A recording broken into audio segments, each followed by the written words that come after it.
Venezuela में जो कुछ अमेरिका ने किया उसके दुनिया की सियासत के ऊपर क्या असरात मुरतब होंगे, ये सिलसिला यहाँ रुकने वाला नहीं है। और इसके बाद आगे वो ग्रीनलैंड के ऊपर जो उनकी पोजीशन है यूएस प्रेसिडेंट ट्रंप की, उसके बाद डेनमार्क का रिएक्शन और डेनमार्क के और यूरोपियन यूनियन के रिएक्शन के बाद नेटो का मुस्तकबिल क्या होगा पूरी ग्लोबल पॉलिटिक्स के अंदर एक ऐसी उन्होंने नई चीज़ इंट्रोड्यूस करवा दी है जिसको वो माइट इज़ राइट या लाठी जिसकी लाठी उसकी भैंस कह सकते हैं, वो वाला असूल है।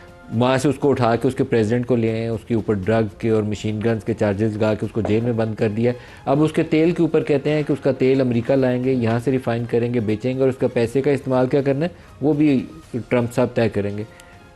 तेल वेनेजुएला का प्रेसिडेंट उसका उठा के जेल में बंद कर लिया और अब उसके 2 टैंकर्स जिसके ऊपर रशियन फ्लैग उन्होंने कहते हैं कि बहुत लेट स्टेज पे लगाया था, लेकिन रशियन फ्लैग टैंकर्स उसको भी उन्होंने, जिसमें बरतानवी जहाज़ों ने भी अमेरिका की मदद की, वो दोनों टैंकर भी उन्होंने कब्जे में ले लिए।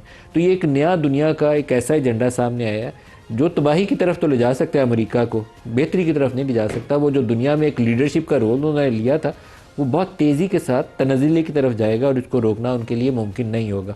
हमारे लिए इसमें कुछ खदशात बहुत शदीद किस्म के हैं, क्योंकि ग्रीनलैंड तक का मामला रहता है तो ग्रीनलैंड में तो यूरोप सबसे पहले भुगतेगा। यूरोप और अमेरिका तय करेंगे कि नेटो का क्या बनना है, वो आपस में लड़ लें।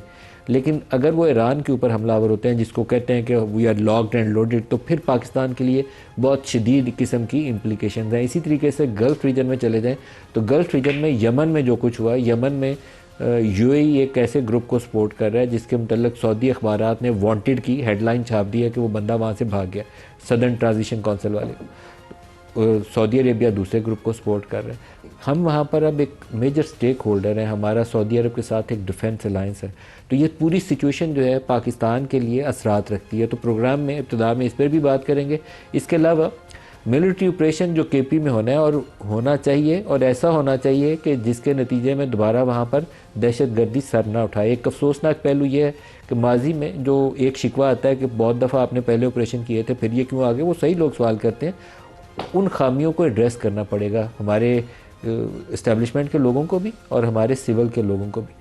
परमानेंट बुनियादों के ऊपर आपको ये काम करना है। ये नहीं हो सकता कि आपने ज़रब अज़्ब किया था फिर 2 साल बाद आ गए, रद्दुल फसाद किया था फिर 2 साल बाद आ गए। तो ये दोबारा खेल नहीं है कि लोगों को घरों से निकाला जाए, उनको आप डिस्प्लेस करें और उसके बाद वहाँ दोबारा दहशत गर्दों को दरवाज़ा खोल कर दे दें कि तुम लोग आ जाओ। दरवाज़ा खोल के दिया गया क्योंकि जो लोगों को जिनको इंगेज किया गया था, पीटीआई के दौर में ये इंगेजमेंट शुरू की गई थी, जेलों में बंद लोगों को भी रिहा किया गया था और इस्टेब्लिशमेंट पूरी उस प्रोसेस को सपोर्ट करने वाले थे। आप जितना मर्जी कह दें कि इमरान खान ने सारा कुछ किया था, लेकिन उस वक्त के नंबर 1 एंड नंबर 2 मुकम्मल इस प्रोसेस को सपोर्ट करते थे।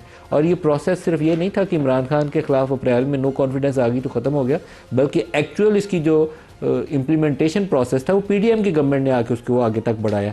तो ये दुरुस्त फैसले नहीं थे जिसका हमें खमियाजा भुगतना पड़ा।